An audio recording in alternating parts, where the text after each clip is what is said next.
Hi, I'm Matt Little. I'm the Director of Counseling and Education at EmpoweringAwareness.Asia, and I'm a proud sponsor of this podcast.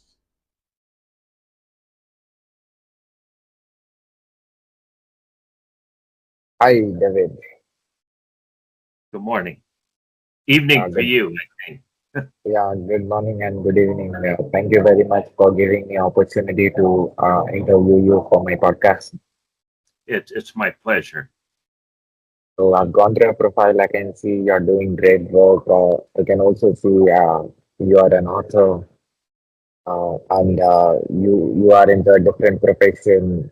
And I wanted to tell about your work to my audience.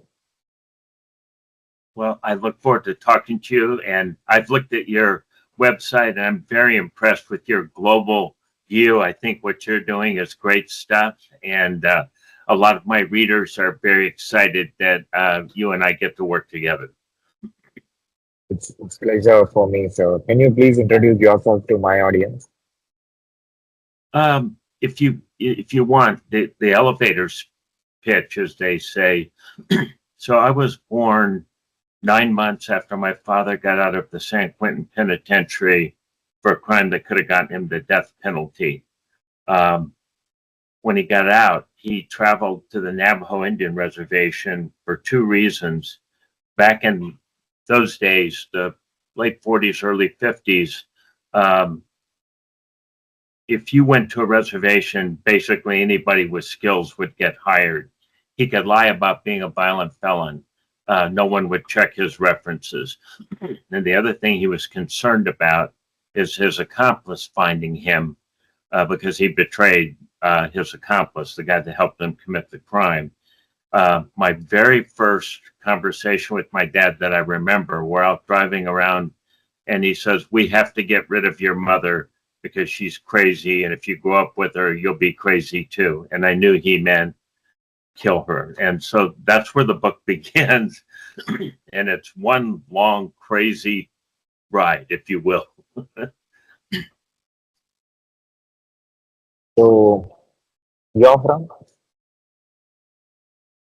I grew up in Arizona, New Mexico. So, as your listeners know, there's one place in America where all four states come together. You can literally put your arms and legs and be in four different states. And it's because it's just a line drawn. So, Arizona, New Mexico, Utah, Colorado. I grew up about 125 miles south of there in two towns that are just Fort Defiance, Arizona, just inside the Arizona line, and Gallup, New Mexico, which is just outside the New Mexico line in the southwestern part of the United States. Surrounded by Indians, 13 different tribes, but the Navajos being the largest. Navajo Indian Reservation's the size of Pennsylvania. It is enormous. And so my father, after he worked for El Paso Natural Gas Company, worked for the Bureau of Indian Affairs. So I grew up on and around the Navajo Indian Reservation all the way until late high school. So what do you do right now? Well, so long story short, I'm a lobbyist, a government relations consultant. My firm is called DCLRS, DC being District of Columbia, DC. It's kind of a local, slogan. Um, we are a lobbying firm that helps farmers, agribusinesses, trade associations, small businesses with tax and revenue issues. I have six people that work with me, and we've been doing this for over 35 years. Very successful small firm. Been in DC the whole time. Always thought I would move back west. But as you probably already know, life winds up taking over, and the things you think you're going to go do sometimes don't happen. So apart from your profession, you are into writing. Yes, I've always wanted to write. And ever since I was a little boy, I kept journals. I don't know that As a little kid, I thought it was journals. She's just scribbling stuff in notebooks, big chief tablets. Back in the day, those were. And I always wanted to write. What's interesting is I don't know that I ever wanted to write my life story. One, I didn't think it was that interesting. But one thing I grew to realize over time is that I was hiding a lot of secrets, a lot of shame, a lot of guilt, and a lot of unpleasant things from my childhood. And they troubled me, right? I couldn't tell anybody, didn't tell anybody, but you keep this stuff in and it you don't do well. You can't get it out. And I reached all the way to my early 50s, and I realized that I had always been lying to the world. You know, I never told my friends, never told my family hardly what happened. And I had an incident, if you will. I went back to a house that I lived in, my family lived in the town of Gallup, New Mexico. And some of the worst things that happened in my life happened there. And I went back, I would go back ever so often because as a lobbyist, you can travel everywhere. At least I could. And one day I was sitting in front of that house. I always knew that house had buried secrets, things that really troubled me, made me very unhappy. And a man asked me to come on in. He said, look, I see you out here all the time. And I told him for the first time exactly what had happened in that house. My father tried to kill my mother, how we abandoned her, and some really horrible things. My older sister tried to commit suicide by swallowing aspirin. And for the very first time, I blurted it all out. And he was a very nice man. He was a retired widow. And he basically said, look, I know this has been troubling you your whole life, but you can get past this. And so went back to the hotel where I was staying and called my father. I said, do you feel guilty trying to kill our mom? Do you feel guilty with all the horrible things you did? And he said, no, this is all your fault, your problem. You're making it all up. You're a coward. And I remember thinking after I hung up, oh, I've been trying to live up to what you wanted me to be all my life. This is the biggest prison with invisible walls you could have. I'm disappointed that you don't think I'm great. You're the worst person I can think of. But then I called my mom, who's still alive at 94 and a half. Love my mom. And I said, Mom, you begged me to leave with you and be the head of the household, to go on welfare, to cut grass, deliver papers, which is what I did as a kid, and be like the head of the household for you at 10. And I said, you realize what you did to me? And she said, you should have done it. It's all your fault. You left me. You abandoned me. And those two phone calls, which were back to back, I realized I put myself in a deep prison and stuck myself with all kinds of shame and guilt and terrible feelings about myself because I did not live up to what these two people wanted me to do. And what they wanted me to do was unthinkable. And I remember I went back and I wrote for hours and hours and hours. And I thought, you know, I'm going to write a book. And the reason I'm going to write it, and I honestly believe this, the only reason it's been successful, I wasn't trying to keep score. I wasn't trying to, say anything bad about anybody. I also wasn't trying to make myself the hero of my own story because I don't feel that. I feel like I made a million mistakes, made a lot of backward steps. But I wrote it because I wanted people to know you can overcome things in your personal life that you think are impossible. Because from that moment on, a whole new world opened up to me. I understood what had been holding me back. And I also understood the blame I had put on myself. So I have an expression, childhood is a city you can never leave. And for a lot of us, that's a good thing.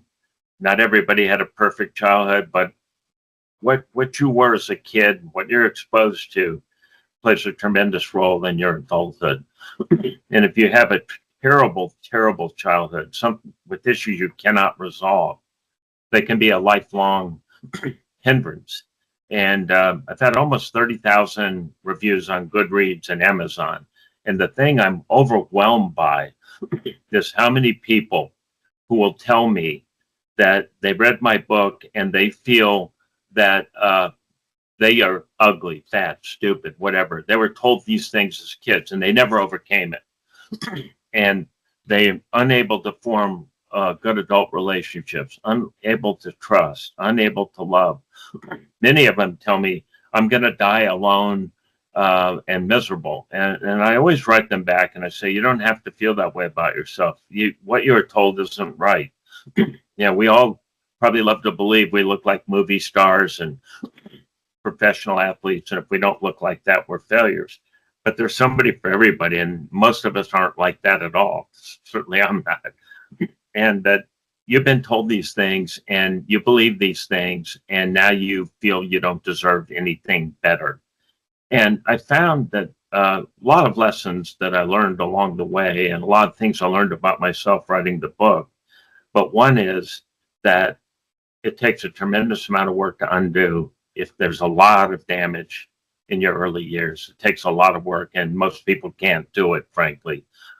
I've read every self-help book you can read.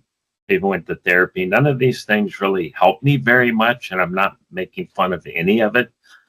What helped me was to see the moment that I think my spirit broke. My spirit broke in that house in Gallup, New Mexico, when I watched my father slam my mother to the ground, rip me out of her arms. He hit me as hard as he could in the head, and I didn't even feel it. I think I was having a nervous breakdown, didn't know what that meant.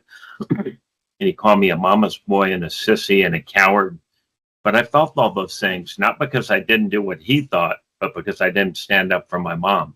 And that memory for over 42 years stayed buried in my head. And I don't think I ever loved or liked myself ever again after that happened. Something broke that didn't get fixed. And it began to repair when I went back in that house and realized what had happened to me.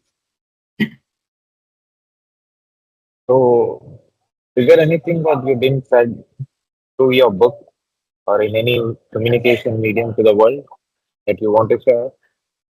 Yeah, thank you for asking. I think the one thing I want to communicate, and I've done all kinds of interviews with doctors, lawyers, PhDs, and people who treat children that are from broken homes, children that are foster kids, children that are abandoned, children that are deeply troubled. And the one thing they always ask me is, how do you break out of this? How do you stop from being a broken adult when you're a thoroughly broken child? And I tell them the most important thing you can do if you find a child in this situation, the one thing, and there's only one word, in my opinion, and it's trust. They don't trust anybody. The adults they trusted abused them tremendously. And if you're like me, if somebody said, hey, tell me what's wrong, and you tell them, and they go back to my dad, he'd beat you half to death and he might kill the person that you told. So creating trust and letting a child feel safe and feel that trust, and then love comes after that, is the hardest single thing that you'll ever overcome if you have a traumatic childhood. You won't trust. You won't believe in yourself. At some level, you believe you deserve it. You believe that this is the way it has to be. I talk to people, interact with people where the dad was an alcoholic and beat the mom. They married somebody to beat them. Their kids going through the same thing. It's as if familiarity is what they understand, and they don't think they deserve better. You pick what you deserve. And most of these people pick the worst thing for them because they think that's what they deserve. And they, if you don't love yourself, you're going to find people who agree, and it's not going to come out well. And I think there's a lot of lessons, but the profundity of that in the human nature, I think, is the single biggest thing I could point to and say, if you have any situation where that exists, fundamentally understand that a broken person doesn't trust themselves. They don't love themselves. They're not capable of making good decisions. And they're also going to be constantly afraid of the world, of the people they interact with, and of themselves. And this will lead to disaster. And it does over and over again. So what all you learned from all these experiences? I guess what I've learned is that there's a lot of good people in the world, and I'll start with you, trying to do podcasts to reach good people, that if you get overly worried about making mistakes or trusting the wrong people, and you don't trust anybody, that's not healthy. That a really healthy person is going to be abused, going to be lied to, but you know immediately that's not for you. You don't deserve that. You deserve better, and you pull back from it. It's not like a guy like you, because he's got a healthy outlook on life, never had a bad thing happen. That's not the way it works. This is not a black and white situation. What I've learned mostly is that if you have a very healthy sense of who you are, that you like yourself, that you feel that you're capable, that you feel like you have people who love you and trust you, that you feel like you have a place in this world, that's the best single thing you can have. And that it sounds simple. It sounds just completely simple, but you have no idea. Well, you probably do, but a lot of us have no idea when you walk down the street how many people hate themselves, feel inferior, inadequate, incapable, and they come in all sizes and shapes, colors and stripes, and it has nothing to do with any of that. It's what you carry inside that tells you what you're worth, what you deserve. And all good gifts come from believing in yourself, deserving better, and wanting better for the people around you. And it's the most powerful thing I can think of. So 30 plus years you worked in your own business. So as a human being, what you have learned and what all those things that that you have collected today. You know, what I've collected more than anything are experiences with people like you. I mean, it's amazing when you write a book like this. And one, a lot of people have been through things you can't even imagine, way, way worse than me. And you also learn that there's a lot of goodness out there that people don't tap into. That a lot of people, not only are they good people, they want to be good. They want to do better. They want, if you just watch the news and read about the bad things, you'd think the whole world was evil. But I have found it's not that. That the overwhelming number of people I come into contact with are really good people. And if you help them, they'll help you, they'll help others. Even in my lobbying firm, we've had nearly 300 interns. These are kids that from every walk of life who come into our firm and over a semester have learned how Congress works, how politics works, and they've gone on to better jobs, and they've recommended other people. And the whole play it forward has been incredibly powerful thing in my life. So how do you define yourself being a service provider and expressing yourself through your book? So this two different persons in you. So there are two different persons here. There's the kid that grew up scared to death of everything, knowing that he participated in a lot of criminal activities with his dad, knowing that he watched a helpless, mentally ill mother suffer tremendously, watch his siblings suffer tremendously, and they still suffer, right? They still have things that are difficult for them. All four of us do. And the thing that I would say that I've learned is if you can break through that and begin to trust and begin to believe in yourself, that I found that with all the clients we work with, people we work with, they've all helped me. They all read the book. They all said, we're on your side. We'll help you. We believe in you. I've made so many friendships because of this book. I've also found so many people with heartbreaking stories. The other thing that's interesting to me is how many people have overcome far more than I have.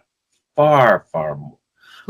Right? You know, you may think you've gone through the worst thing in the world, but if you look around you, you haven't.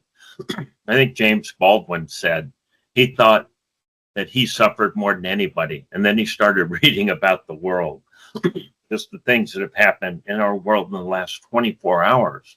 You see people all the time struggling to do better. And what I found more than anything is if you're the kind of person that wants to help and that does interact with people in a really healthy way, that's as big a gift as life itself.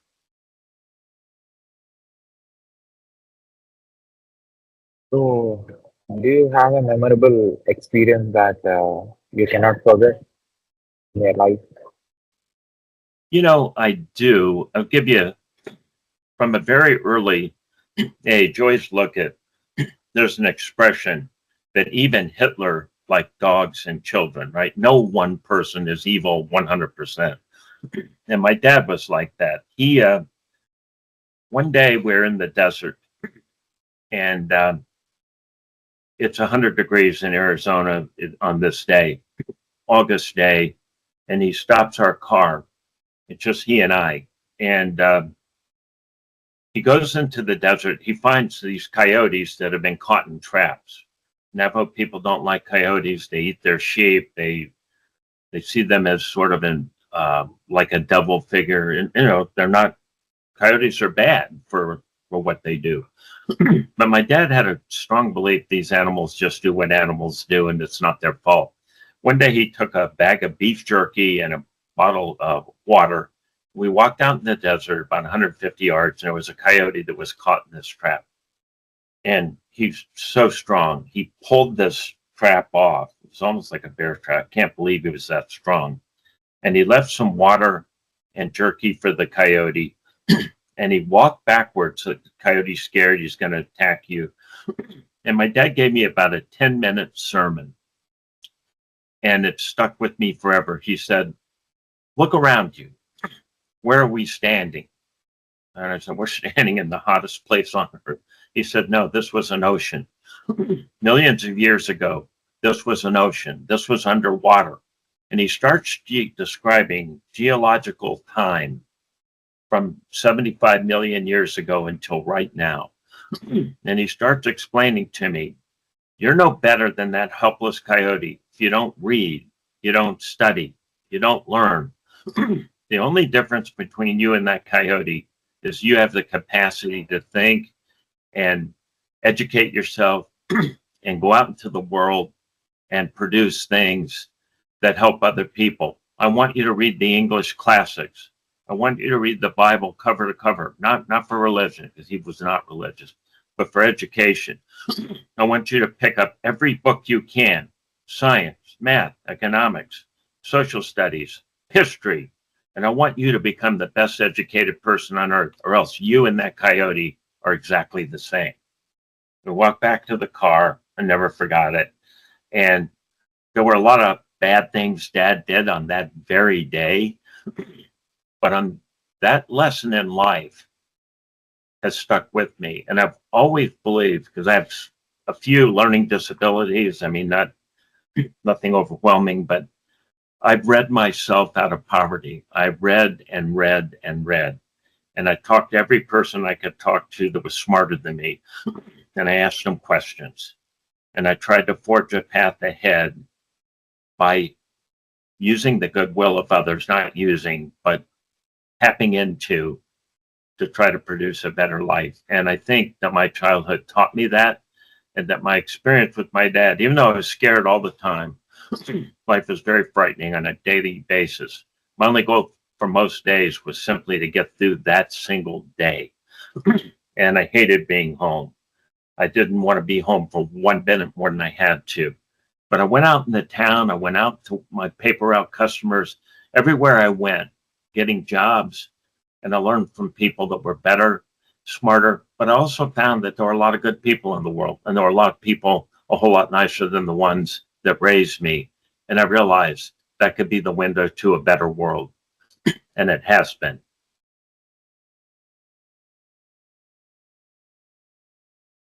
So, what are those qualities that help you to be the person that you are today?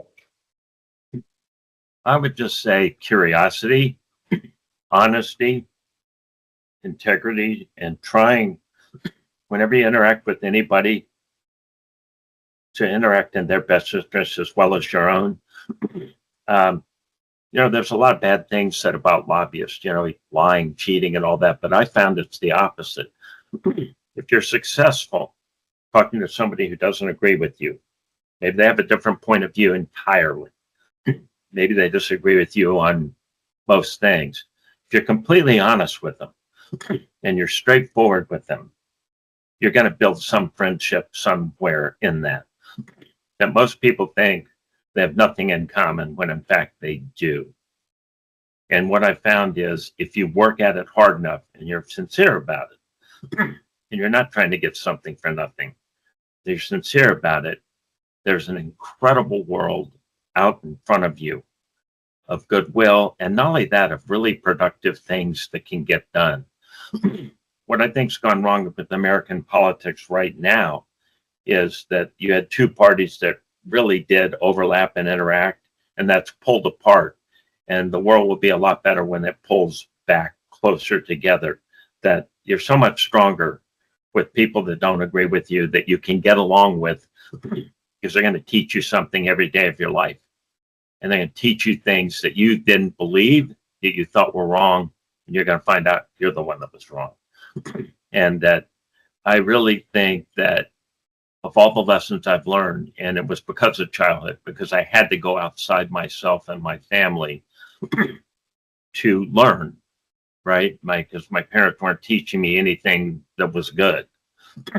And, but it opened that world. And I think that in my professional career, that by the time I was 10 years old, I was educated enough to do what I'm doing now, because I'd already learned all that. I had learned to listen to other points of view, and I'd learned to figure out what the best way to interact is. And it sounds simple enough. Like I've said this a couple times, but my God, it's powerful.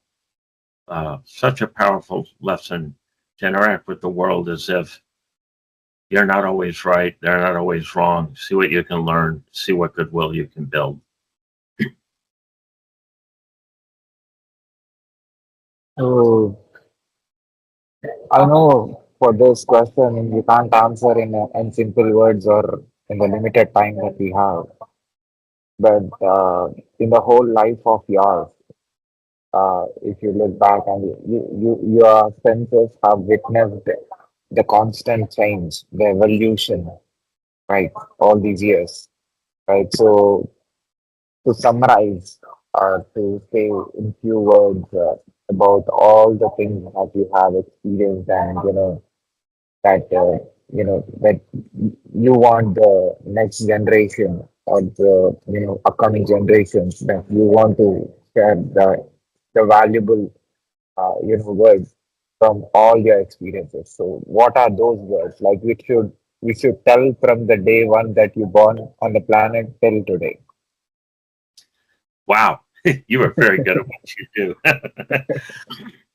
I guess what I've learned, when you go back, when you travel, and I know you do that a lot, you talk to people from all over the world.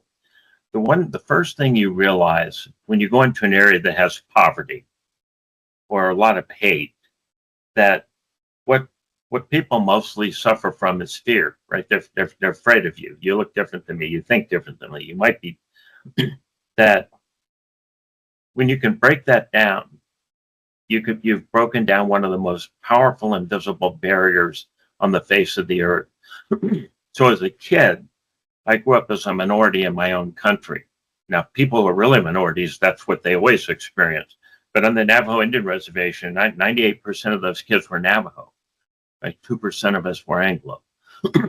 In Gallup, most of the town was Mexican, Indian, different ethnicities.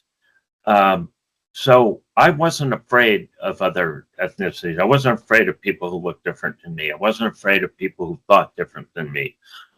I may have been in the beginning, but at some point, you realize that we're all the same. You know, you like chocolate, I like vanilla. That doesn't mean you're right, I'm wrong, just means we like different things. Though we have so much more in common than we don't. And whenever I see people who I think are really held back, and when I hear from people who I think are in a really bad place, I can tell because of what they've written me, what they've said to me. The first thing I see is fear, ignorance, and unwillingness to see the world outside themselves. For me, the greatest gift that I had was seeing the world outside myself, because my world was a trap. My dad's a very violent guy. He's a psychopath. And to believe what he believed, I'd either be behind bars or dead. My mom's very mentally ill, even though I love her to death. There's something broken there. So for me, I had to jump outside that immediately. And I had to talk to people who looked different than me, who thought differently than me. Not only that, I was dependent upon their goodwill, oftentimes, just to get along in the world. So the profound lesson I learned early is that whenever you see something that's broken in society, you're almost always looking at underlying beliefs and underlying behaviors to hold people back.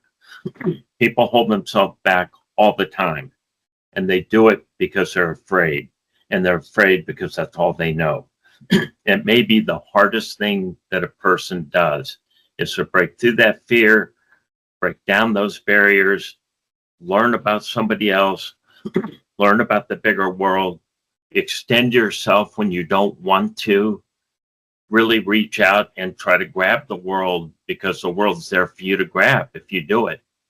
And I found the most successful people in the world are always people that are willing to do the next thing, the extra thing, to learn something new, to talk to somebody they didn't want to talk to go do something they did not want to do, to experience something that might have made them afraid.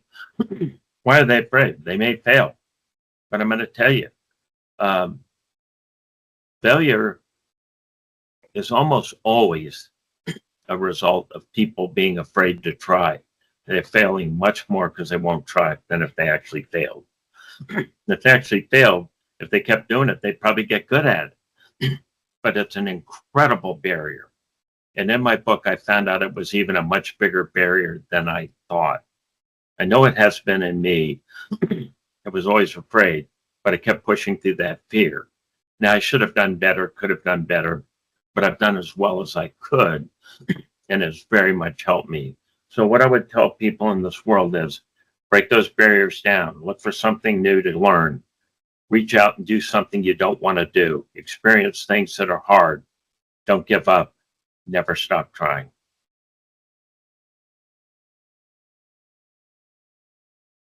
So tell me about your skill set, like the skills that you have developed, which made you to have this personality today. So how did that happen? And like you said, you are a curious person by nature. So how did you become an expert today? Well, I think the people that work with me are a lot smarter than me. They're all more expert than me. But one thing I think I know how to do is ask the right questions, but I'm also willing to read and learn things that I don't know anything about, right? How are you going to get smarter? You're going to talk to people smarter than you. You're going to experience things that you don't really want to experience because they're outside your scope. But I think reading, learning, constantly trying to improve, people will give you the benefit of the doubt, and people will wind up helping you. And curiosity will get you there. You don't have to have the world's greatest personality. I certainly do not. You don't have to be a super extrovert.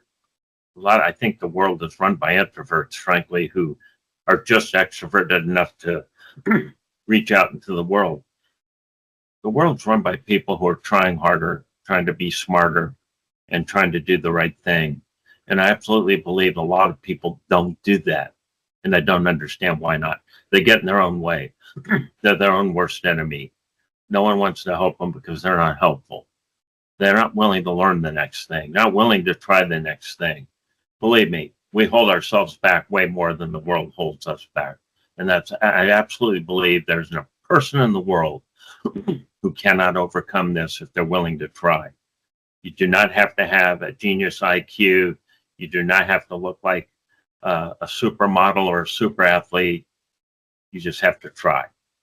But you really have to do it. And you're going to fail a bunch of times. You're going to feel stupid a lot. I feel stupid every day. I get into things where I think, oh my God, I don't understand this. Well, what's the answer? Try to understand it. Try to find people who understand it with you. Try to be part of the solution. Again, you think it's simple, but look around you and look around at how many people don't do that and don't try. So you get to be my age, and if you haven't done a lot of those things, you're bitter, you're angry, you're alone, but you've done it to yourself. And I don't fault people as much as others on this, because I'm going to go back to something with our limited time. Childhood is a city you can never leave. If you show me a child who's nurtured, loved, and is absolutely treated like there's something special or valuable, that person will grow into a successful adult. I don't care what else their skill set is, their breed, color, ethnicity, none of that matters. You show me a kid that's loved and nurtured as a child and believes in themselves, that child will accomplish a great deal. So many people don't have that. And my biggest sadness in this world, and part of it's the sadness of my own childhood, is when you don't have that, life gets very hard for you. It's a very, very tough place to be. You throw in a little bit of poverty, a little bit of violence, it's miserable. So, how you become adaptable in the constant changing world? Well, I'm not a doctor, so I'm a lobbyist. I have some advanced education, but not a doctor.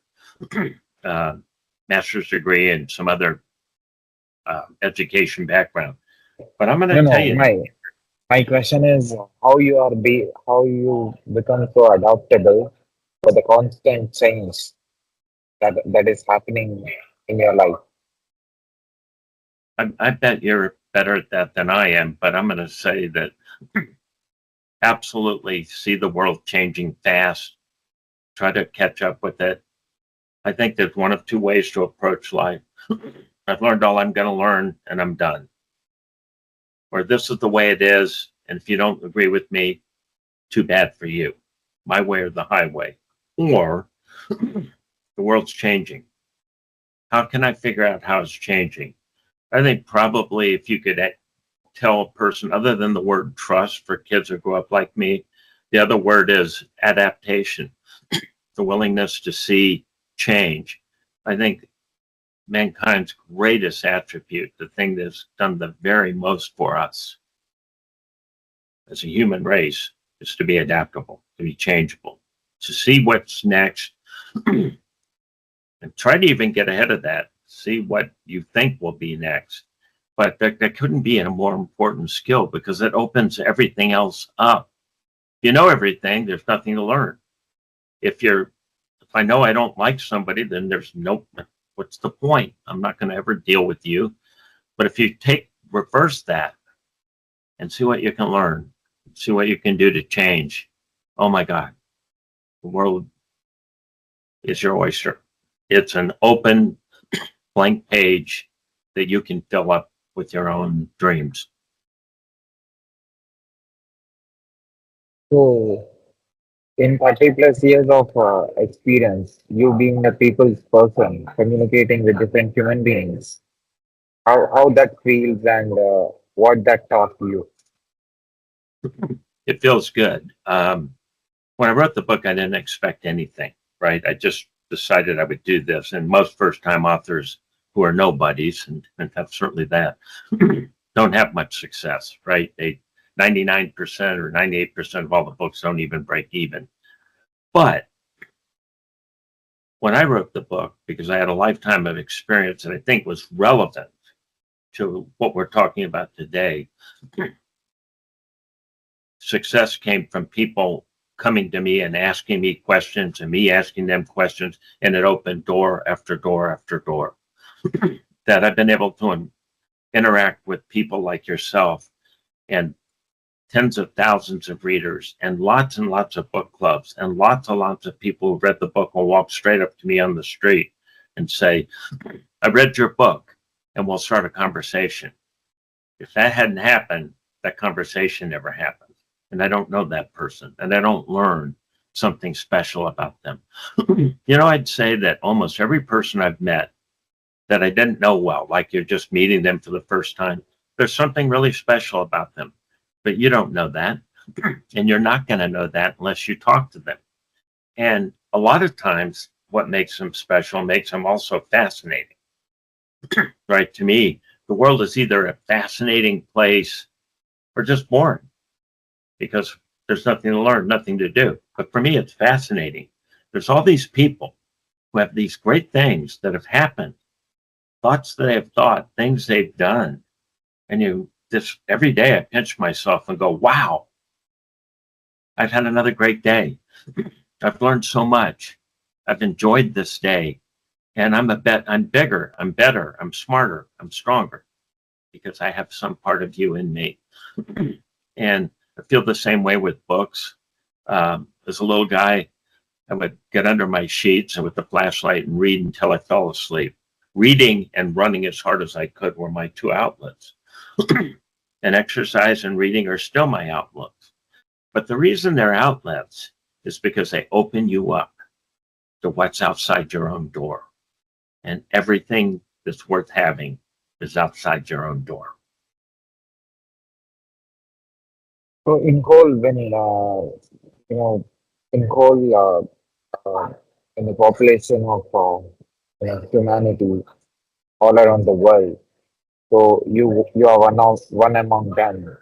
So what do you think that living in this long span of your life, that world is so big, and if humans from any part of the world is watching and listening to you, and if you have something that is really important that they have to know, so what do you say that it makes them, they think about what you say for a long time? I think, and again, fantastic question, and thank you. And I wish I were more qualified to give you an answer. But I think if you were to go talk to 5 people that you wouldn't talk to. Go help somebody. Show up in a flood zone where people are dying. Show up in a war zone. Well, maybe not in a war zone because you might get killed, but show up and talk to people and interact with people that you don't agree with. Interact with people you think may hate you. Interact with people you hate. The world really we make it a lot more complicated than it needs to be. We create a lot of enemies that don't need to be enemies. I honestly believe everybody really wants the same thing. They want safety, they want security, they want to be loved, they want a life for their kids. I find that the people who do try to break these barriers down, who really, really work at it, we need a lot more of them. You see people who show up in disaster areas and feed people. Doctors Without Borders. There are a lot of good people, but there are a lot of more people that aren't doing anything they could. There are a lot of people who walk around in a shell, believing what they believe and thinking the other guy's wrong. And everything that you can do to break that down makes the world a safer place, a more humane place, a place where everybody can live in it. And I think that if you just watch the news, you think everybody hates each other. But when I walk outside my door, maybe I'm lucky because I live in the Washington, D.C. area. There's a lot of different ethnicities, a lot of different backgrounds, a lot of different everything. I see mostly good in the world. And I see many more chances for people to do good. If I could tell your listeners one thing, volunteer to do something. Spend 5 or 10 hours a month helping somebody else. For no pay, no benefit, nothing. Just go do that. Whatever it is, and their opportunities are everywhere. Go interact with them.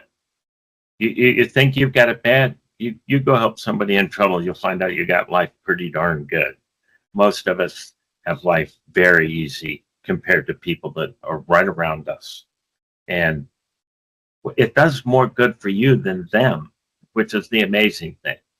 Every bit of mentorship, volunteerism, anything you do, is good for you.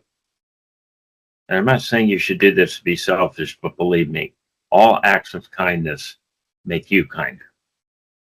And they help that person and they pass that on. There's just not enough of it. And it's not hard to do. It's very easy to do.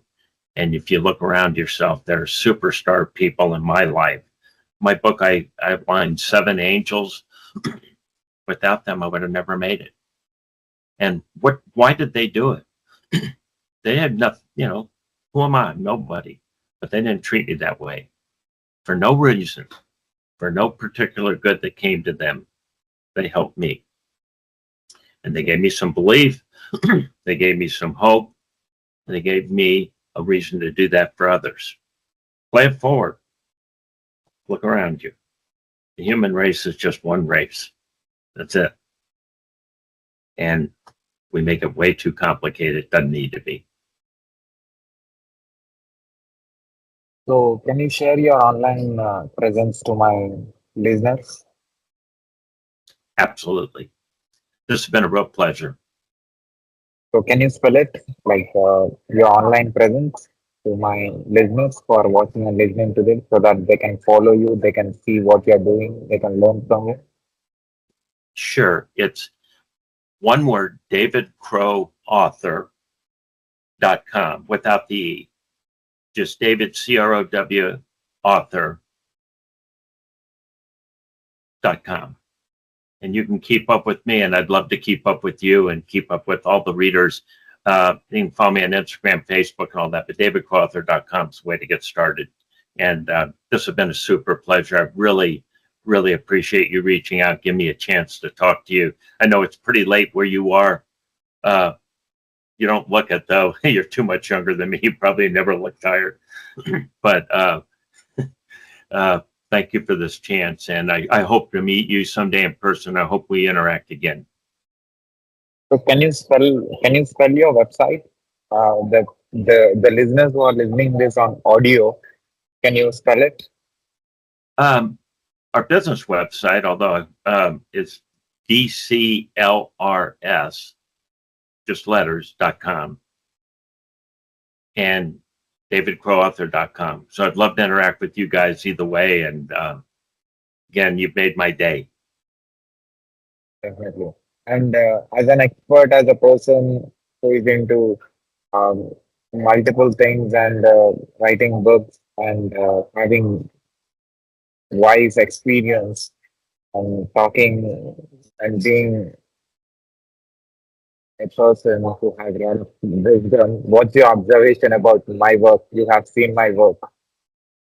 I want them, if they don't mind, to buy The Pale-Faced Lie, which is my memoir about my life, and let me know what they think and send me a note telling me what they think, good, bad, but The Pale-Faced Lie, LIE. And hopefully they enjoy it. Hopefully they interact with me, and hopefully I make some new friends. So, what's your observation about my work? I think what you're doing to put the whole world inside your podcast, you're way, way, way ahead of me. I think it's fascinating. I've started following you, and I love the interviews you've done. And I think you're onto something very big, my friend. So, how this experience is going to add to me as a human being? Made me feel closer to the world, closer to the bigger world, and makes the world less scary, less frightening, less fearful, less angry, less closed off. None of us should be afraid of each other. And when I get to interact with you and you're in a whole different world away from me, both time zone and world, and you interact with an incredible array of people I'll never meet, but I see you and I as kindred spirits. I see us both wanting the same thing. And I say to myself, why not? There doesn't have to be, oh my God, he's over there, he's different. No, we want the same things. This is a incredibly positive experience, and I very much enjoyed being with you. So you have experienced completely different things in your life, and you was very adaptive, and you're fast in adaptation. So me doing diversified work, completely interviewing completely different people who are into different places.